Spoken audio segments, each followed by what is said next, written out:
In the mental health field, too often, we've made it seem as if it's just in your head, The landlord can hijack the rent by 20%. That impacts people's mental health. Can't have a profit-driven mental health care system if we want our people to be connected and healthy. Welcome back to another podcast of It's Not Just in Your Head with Harriet and Max Golding. We want to remind the therapeutic community that although what's in your head and in your own little world is relevant, it is not the whole story. Today, we're going to talk about the tale of 4 depressions that are swooping down on our poor population in America. And by poor, I mean sad. One is a depression that's been with us since the mid to late 1970s, which had 2 aspects. All of these are tales of 2 depressions simultaneously because the emotional depression goes hand in hand with the economic and social depression. So the first depression that happened to us in recent history since the mid to late 70s was caused by millions and millions of mainly male jobs that were well paid in the manufacturing sector being outsourced to countries with low wages and poor working conditions, places like India, Pakistan, China, Bangladesh. And unlike the Germans, who are the most prosperous country in Europe, we did nothing. We didn't have the kind of powerful unions they have that banned outsourcing as they do in Sweden and other successful economies. And so our people were mainly denied and decimated. And those millions of people were mainly male because the old America before the 1970s, the late 70s, was an overwhelmingly white nation, about 80-85% white.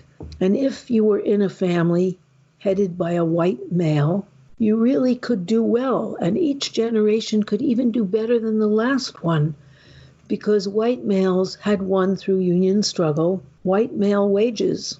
They didn't call them white male wages, they called them male wages, but minorities never got these wages. But on those wages, you could support a dependent wife as a kind of full-time servant and sex partner in the household, and dependent children.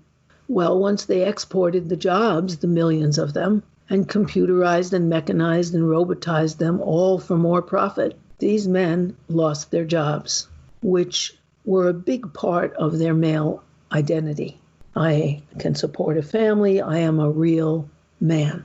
And that's why for minorities, manhood was much more in question because Black men and Hispanic men really couldn't support their families with the wages that they got in the United States. And women couldn't support our families in the wages that we got then, only 59 cents on the male dollar, or what we get now, which is at the most 82% of the male dollar for full-time jobs and about 45 cents on the male dollar for part-time jobs. At any rate, when those millions of men lost their jobs, in order to survive, Americans turned partly to credit to keep up their standard of living, which is why the credit card companies were outrageously overused and Americans were drowning in credit.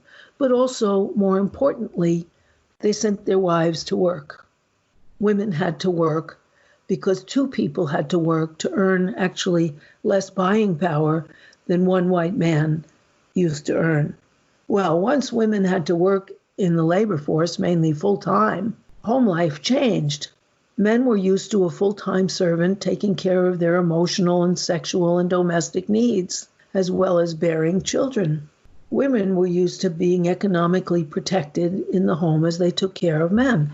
But since women were having to work outside the home, they were unwilling to do what Arlie Hochschild calls a full second shift when they got home. They wanted, as they were participating in the finances in the household, they wanted men to participate in the housework and childcare. That didn't go over very well. Because men already felt unmanned by having their jobs decreased in salary and outsourced and mechanized, computerized, robotized. And it was an act of demeaning for them to be asked to do housework as well, because housework was demeaned as the low-ranked work of women, and it still is. Menial labor is still demeaned, no matter how important it is to our health and safety.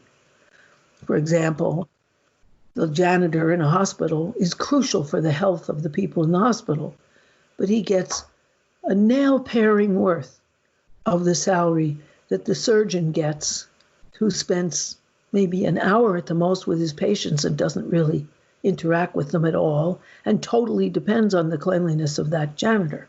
In any case, men were not eager to participate in housework. Still, the average male does less housework than his fully employed wife if he is unemployed. And so huge domestic conflicts started.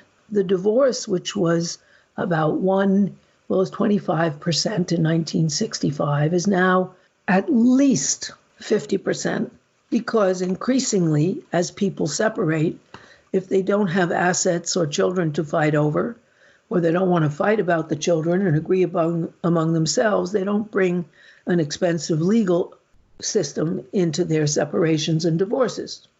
So the minimum of divorce went to 50%, and actually it's about 60% of marriages that dissolve. So that doubled as women became less satisfied with doing two jobs, one for men and children, and the other in paid labor for the boss. And gender began to shift. And as we've seen in the retrograde movement of men's rights, which is different from fathers' rights, I should differentiate that. Fathers' rights defends the right of fathers to not only pay for their children, but also spend time with them, have a right to them, do things with them, live with them, and so that in case of divorce or separation, whereas men's rights are, I have the right to do what I want and the kids are mine, and you can do all the work and I can do what I want. A very different kind of message, more a Rush Limbaugh type of message. At any rate, the household started to break up. So not only was the economic support withdrawn, but the basic organization of emotional support was, which was the family. And families as they were then, which was not necessarily the greatest, they might have seemed like a life sentence for many, but they were stable for most Americans. Now family life ended. Now, well, there are actually more children living with single women than there are children living with two married parents. It's a huge, huge shift. And so that there was a big depression on the side of particularly men as they lost their status as kings of the household served by women, and of many women who were used to being taken care of and now were not, and now were given two jobs, and children who in this problem area were much more abandoned and neglected than they had been previously. So we have a collapse of the emotional support system as well as the economic support system then. Well, we have that again, this newest depression, and we have to remind ourselves that capitalism is as unstable as living with a borderline roommate, up and down and up and down. So 2001, we had the dot-com crisis, down. 2008, we had the mortgage crisis. They're all called this crisis or that crisis, not the capitalist crisis, but another one. Now we have a doozy of a depression. It's not just a downturn, it's a depression. 36 million Americans are unemployed as of the latest count, and they always undercount, and there are more and more all the time. Homelessness is skyrocketing. On an economic level, people are desperate, and we don't have the 80% guarantee of one's salary that the other European countries have and Canada has, all those countries that have actually conquered COVID-19. So Americans are in terrible shape. On the other hand, they are now in mentally terrible shape. So they have a personal depression that goes with this economic depression. According to the Kaiser Family Foundation poll, 50% of Americans have a mental health crisis, as well as an economic crisis. The Substance Abuse and Mental Health Hotline of the United States, on their distress and disaster hotline, has had an 891% increase in calls because people are desperate. That's partly because they are needing to shelter at home.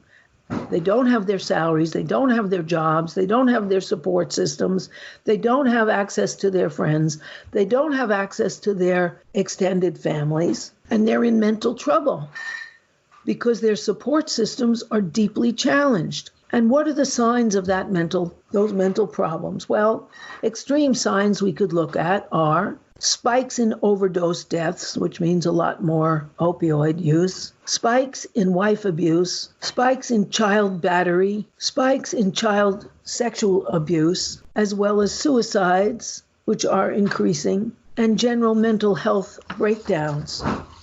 Why would people be breaking down like this? Why? How come this has hit us so hard? Well, one reason is we have a very inadequate physical protection, and we don't have any hardly mental health protection. We don't have even the inadequate funding and staffing for mental health facilities as we have for hospitals and clinics. And at the same time, we're under terrible conditions. And what those terrible conditions are is that people shelter in place. Now, sheltering in place means for children that there are fewer calls reporting child abuse because the people who used to call in and report it were the teachers, the school nurse, the community organization, the dancer, the dance class, whatever, that the after-school program their kids are in. But there are a lot more hospitalizations of children who have been so badly battered that they're hospitalized. And in terms of child sex abuse, half of the kids who are calling in to the rape and incest network in the United States, RAIN, are minors calling in saying, I'm being hurt, and reporting that. So these are signs of deep, deep emotional trouble. And we don't really have that on our agenda to address this deep and terrible trouble. What we have is a profit healthcare system that we've talked about before. And with a profit healthcare system, there's no point in stockpiling supplies for a pandemic because you get more money turning over things and getting money for them than stockpiling them. That's why Katie Porter from California, Congresswoman from California, held up the receipts where Trump sold the equipment that was stockpiled to help us because it was in demand in the world because of the pandemic. That's what profit gets you. So we don't have the kind of protective equipment. The biggest spike is in suicides among healthcare workers who are not protected and who are seeing horrendous things, who are seeing people close to death who can't say goodbye to their families, who are seeing people come in utter distress, who are seeing parents who have utterly neglected their children to the point of death or abuse, or actively abused them, and who are not given proper protection. Nurses are using the same masks over and over again, which is why 9,000 of them have died. And doctors are working far beyond their own capacity, and retired doctors and dropouts from medical school are being invited back to heal the sick. That's very depressing. That's a way in which people say, oh my God, I'm not protected. I'm not protected if I get COVID, and I'm not protected if I get anything else that requires a hospital because the hospitals are jammed with COVID. What am I going to do? In addition, they don't feel protected because the United States alone amongst the countries that are advanced, whether they are Canada or Germany or Austria or Iceland or Denmark or Norway, or the countries in the east like Taiwan right across from China, which has the world's highest population, or Singapore, they've gotten COVID deaths and COVID illnesses way down because they did what the World Health Organization told them to do, starting when this was announced by China in December 2019. If we had really insisted on shelter in place and then tested and tracked and treated people, we would have saved 54,000 deaths just since March 1st. But we didn't do anything like that. So people all over the United States are terrified because our government is not protecting us. In fact, our president is suggesting that we take hydrochloroquine like he does, even though he may be lying about that too. All the research shows it causes death in people with heart problems and that it does nothing to cure COVID-19. And so we don't have leadership at the top. It's as though people are living with an abusive parent who demands total obedience and is enraged if he or she doesn't get it. And at the same time is saying contradictory things, lying, demanding complete acquiescence and putting us in danger. And so people are regressing. And that's why there's so much violence and pain and acting out. We're abandoned. We're abandoned in a terribly dangerous time. You covered so much amazing stuff in there. I wanted to actually go back to some of what you were saying in the beginning, because I mean, a lot of my own childhood stuff, childhood trauma, and my life story and my family history. I was born in 1985. And so everything you spoke about on the broader sociological and economic level about from the late 1970s, which is really close to when I was born and really close to when my parents, when my mom gave birth to me, when all of the male jobs were mechanized, robotized, outsourced, and unions, even the whatever strength we had in the union movement back then was very much crushed by these what are often called neoliberal reforms that came from that era. My dad was a printer. Well, he was in the Marines for a short time, and then he came out and he became a printer, like with printing presses. But around that time, Kinko's popped up, which became the sort of like the Walmart or the McDonald's of printing. Yeah. And so he and a lot of other men who had been trained to use printing presses, he showed me one time when I was a kid, there were these enormous machines, and you had to everyone that ran the machines had to mechanically understand them to some degree because they had to make repairs, or if something got jammed, they had to tinker with it and fix it. So he was very well trained in being able to use a printing press. And there were these big factories where a lot of mainly men would be working in these printing presses. So he's one of many men who just kind of lost their jobs. So the jobs started drying up from the processes you're talking about. I'll also just self-disclose, I did grow up in a domestic violence family. There's, he pretty nasty guy. And then my mom had to raise me in Section 8 housing on her own. And in my clinical training program, when I think about the way we conceptualize as therapists, family dynamics, family history, you can do a genogram and you can try to map out intergenerational dynamics that have to do with either abuse or substance abuse or, communication styles or the way different traumas have affected people. Something that was completely left out within my training program was stuff like this. Because, yeah, too. Right? Because what are the larger social, political, and economic forces that cause trauma, cause disruptions in families that then give rise to the kinds of things that you just talked about, which is if masculine identity is rooted largely in your ability to be a good worker and be proud of your work in a dignified kind of manner, you're this breadwinner kind of person. And if that job is taken away from you by larger political forces, by capitalists saying it's a lot cheaper to just build robots to do the work or to outsource the labor to countries where there's no labor laws and we can pay them a penny a day or whatever, how does that impact the male psyche? And then what are the consequences as a result? And this, I don't think this should justify things like excessive substance abuse or use of violence within families by men, obviously. But I think the way masculinity is constructed as it is right now is that that's usually what we're going to see, right? If you take away the foundation of what the identity is constructed out of, and you don't really have anything, you don't have a replacement, because when this happened, nobody in our government or within the economic system said to all the men that lost their jobs, well, here's a better way of being a man. You don't have to have a job. You don't have to provide for your family. Do this thing instead. Nobody said that.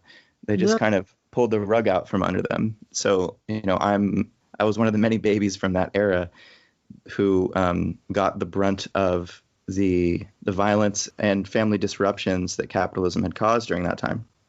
Yes. Now, go ahead. That you're illustrating it with your life, because that makes it real. It's not just statistics, it's our lives. Right. It's not just conceptual. And I think a lot of people could probably relate to this, and they probably haven't. People probably in their 30s or so, around my age, grew up during this time. And just like me, they were kids, so they weren't looking around saying, "Oh, what are those policies Reagan is enacting with the stroke of the pen?" You're a little kid, so all you're seeing is that your parents are so extraordinarily stressed out because of economic issues that you don't understand, and you're not going to understand probably for at least a couple decades, if ever, right? Mm. And I think the other bizarre thing that ended up happening is that those of us that went into the field of psychology to be able to help other people, it was never explained to us. So, hey, this is why people's mental health is so bad, and this is why they need so much help. Mm-hmm. It's because it's almost like somebody pressed a button and they caused all this weird stuff to happen that caused massive levels of depression and anxiety and exacerbation of more severe mental health symptoms. I mean, even if you have, milder forms of, say, bipolar disorder aren't that hard to manage, even without medication. Well, I shouldn't go so far as to say that, but these kinds of stressors really exacerbate more serious mental health conditions as well. Yes, absolutely. So sometimes I think we don't realize it, but when we go into the mental health field, oftentimes we're just sort of this a very kind of small, somewhat weak army of people that try to go in and do damage control and put Band-Aids on larger social issues. Right. And obviously we do help. I don't think anyone would question that. But there's just the bigger picture that you just laid out so beautifully over the last 50 or so years. Yeah, I think that's so important. One of the outgrowths of this is the mass murders that happen in the United States every week by men. Right. And they began in the 1980s in the post office. That's why that expression, there's going postal, happened. And that was under Reagan's crunching down on the postal workers, which were and are the biggest union in the United States, 600,000 people, that because instead of hiring people to be supervisors that had been doing other jobs within the Postal Service and understood the supervisors, they hired business graduates who saw the postal workers as opponents and pushed them beyond durability.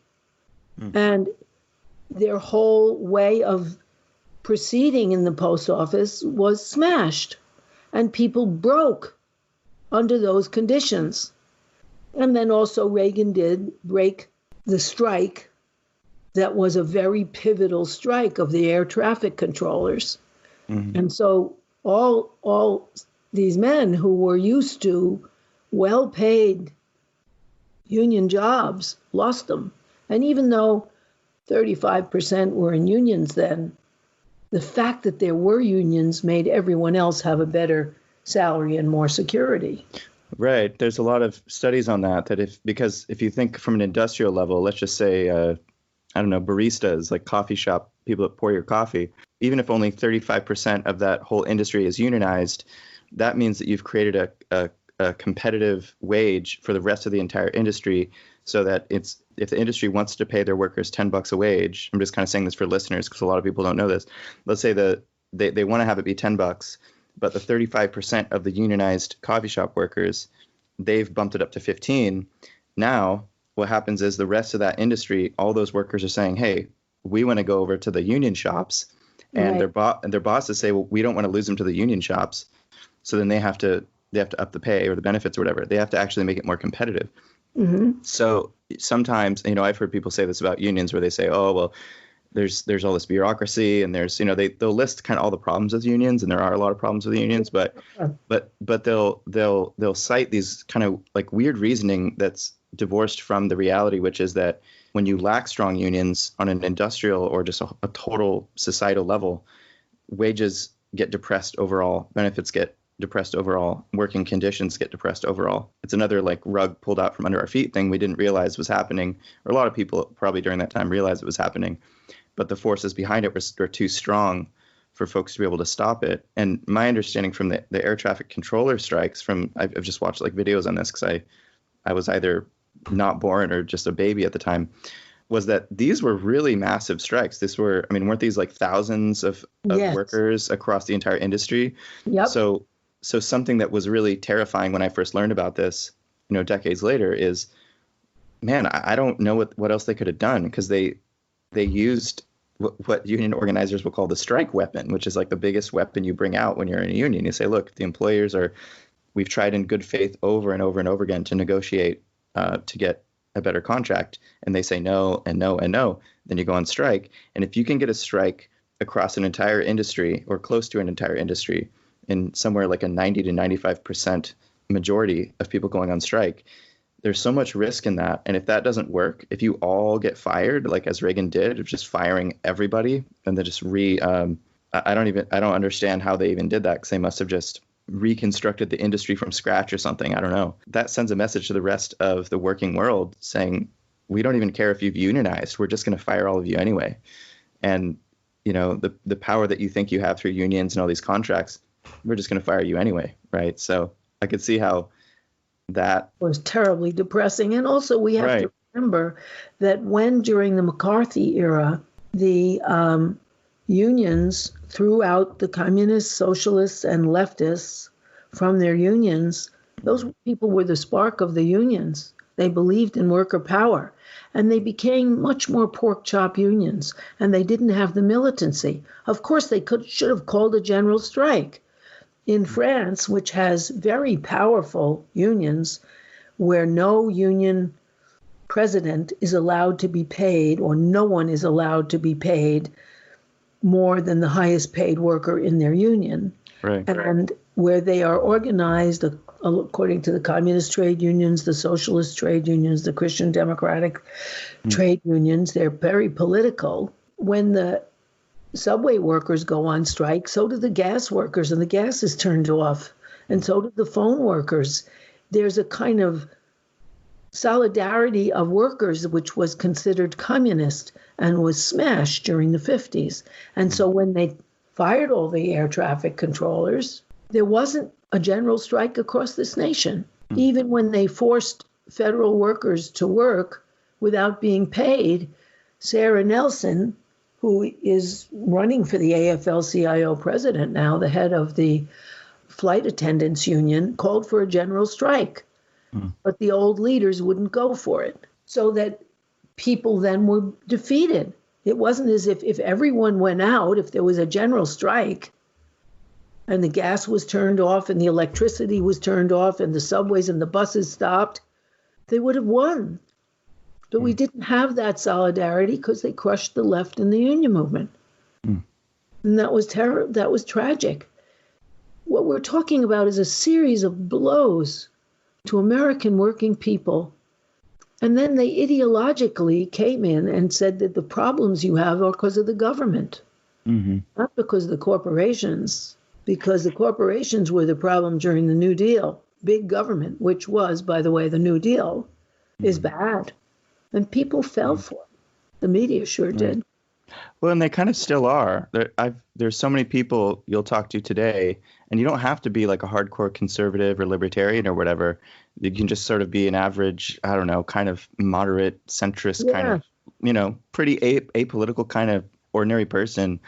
And, most people I know don't know the names of the mayor of their city, or, city council members or county supervisors. Where I live, where everybody lives, there's usually multiple layers of governance. There's not just the president. There's not just the governor of your state. There's, members of governance like all over the place.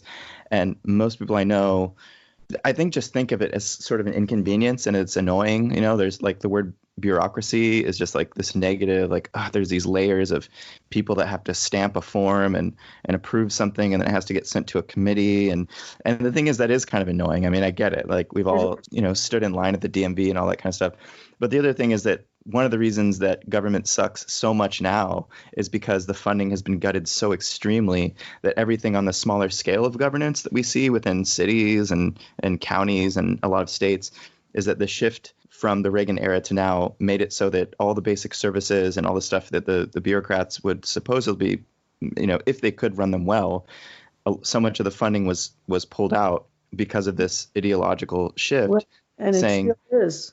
Exactly. I mean, the marginal tax rates went from FDR's time to, I think, like the mid to late 70s or early 70s. It was in the 90 percentile, right? And now we're down to tax shelters and no taxes. I think they're under 50%. I should probably look that up, but 35%, and it's 40% for bonuses and so on. But that's we right. have to remember that there's billions of dollars in offshore accounts, and places like the Canary Islands, and who obviously, if the U.S. government decided they were going to nationalize that money, Canary Islands wouldn't fight the U.S. Silly. So that they're allowed to evade taxes. Yeah. And they changed the inheritance tax. So now you can inherit up to $11 million and not pay tax on it. And I want to maybe just to zoom out for our listeners a bit too. The reason we're talking about this stuff that we went on what probably seems like a tangent into like unions and that history over the last 50 years, it's touching on what Harriet beautifully laid out in the first half of this, which is that the economic ebbs and flows under capitalism and the kind of trickle down effects on our families and on rates of child abuse and suicides and domestic abuse and all those things, they're so interconnected that you can't separate them. We can't just be looking at rates of, say, depression, anxiety, substance abuse, abuse of Oxycontin or other like prescription drugs. Or I think the emphasis, even right now, I saw that this month is considered Mental Health Awareness Month, or might be Mental Health Awareness Week. I only, I didn't do a full comprehensive review of every source online that's talking about this stuff. But for the most part, they're just talking about mental health as if it's happening in a vacuum, like as if it's just kind of in your head. And at most, they'll sometimes emphasize like, oh, well, check in with the people around you, make sure they're doing okay. And like, yes, of course, like let's check in with each other. Let's hold space and be empathic and compassionate and good active listeners and all that kind of stuff. I almost think that should just like be a basic, like if you want to like be a good person and be aligned with your values as wanting to be a kind of humanitarian of some sort, just do those things anyway. But when we're talking about the prevalence and the severity of mental health issues, and as they increase over decades of time, you have to start asking questions as to why that's occurring. And it's not like our genes are changing or something, or that somehow like our brains are just strangely getting wired differently. What Harriet and I are saying is that there are largely economic and political forces that are, I don't want to say causing, as if these things cause mental illness, but they, at the very least, they exacerbate our stress to the point where it makes our mental wellness far, far worse. And so the treatment shouldn't just be in the arena of mental health, the kind of stuff that Harriet and I do for a living. It should be political activity, ordinary people. Yeah, us getting connected with each other, but connected in a political way as well. We need to think about, it'll sound like a generic leftist, but mass mobilizations, right? We need like a large scale collective effort to change things, which is not something that you can do within a therapist office. So no, we do need to think more broadly. We do, because also each thing in our society and in our lives shapes and is shaped by the others. So as we, one of the things that Max and I do is we empower people to have much more knowledge of themselves, control of themselves, learn how to take care of themselves, learn how to hold on to their inner strength. But also all those things are always being shaped by the externals. Mm-hmm. If you're living on the street, you can't be thinking too highly of yourself. You're all dirty. You're supposed to stay safe. You're supposed to shelter in place and wash your hands, and you don't have a home and you don't have a sink, and you're gone. It's utterly demoralizing. And being fired and unable to find a job, like no one wants you, and you keep applying and they're all saying, I don't want you. Mm-hmm. That is not good for self-esteem. So although Max and I help people a lot and we help empower people, one of the ways we can help them is to help them understand it's not just them, that they are fighting against very frightening forces, and they need that fight and they need that strength. But it's not because there's something so inferior about them. There's something wrong outside. and they have to understand it to empower themselves. And that's emotional. And join an organization. That's another message I have to listeners. Join an organization. I mean, my preferences, there's a lot of them out there, but, DSA, IWW, this isn't a command to anybody. You don't have to. But I think that's my interpretation of what Harriet's saying when she's saying get connected. I think if we only think within the unit of, say, the family, right? Get connected with your family members. Great. Who shouldn't be connected to their family members? Having good family relations is pretty key to, I think, having just a normal, healthy sense of mental health. If you have a traditional kind of family, a lot of us have more what we call like a chosen family, like our friends are our families. And, this is something talked about in like the LGBT community a lot more because of the rampant homophobia, transphobia in a lot of traditional families, that you have to go and find a community that accepts you. So in that sense, sure, stay connected with family and loved ones and friends. But if we're to solve these larger problems, we have to get connected far beyond that. Yes, we do. And even, look, I think connection is important no matter what you're connected to. If you're connected to people who like to knit together on the internet, that's certainly better than not being connected, because we need each other. We're herd animals, human beings. And we're not the strongest, the smartest, and we're the smartest, but we're not the strongest, the swiftest, the best hearing, best sighted animals, but we can cooperate. And we have to. We're not going off into this because we prefer economics. We're therapists. Right. Yeah. Good reminder. That's no, please go on. Looking at what shapes our mental health or mental illness, the externals that shape us, which are sadly neglected in our field. I want to invite listeners to make suggestions about different topics you might want us to cover. This is our 4th episode, and we plan on continuing to make more episodes. And if anybody has ideas or questions about, topics. So in the first half here, Harriet covered so much ground. I think that we could even take tiny chunks of those, and we could have entire episodes and conversations just on those things. And there are probably an infinite number of other topics we could be covering, and we would like to hear from you all. The emails we've been receiving are great so far. Terrific. They've been really great. So please sending in those emails and let us know what you think about the podcast. That would be so valuable. Also, we're talking into the void. So we're trying to reach you. So if you reach back, we really do appreciate it. Yeah, absolutely. Thank you all. Okay. See you guys all next time. See you next time. Bye.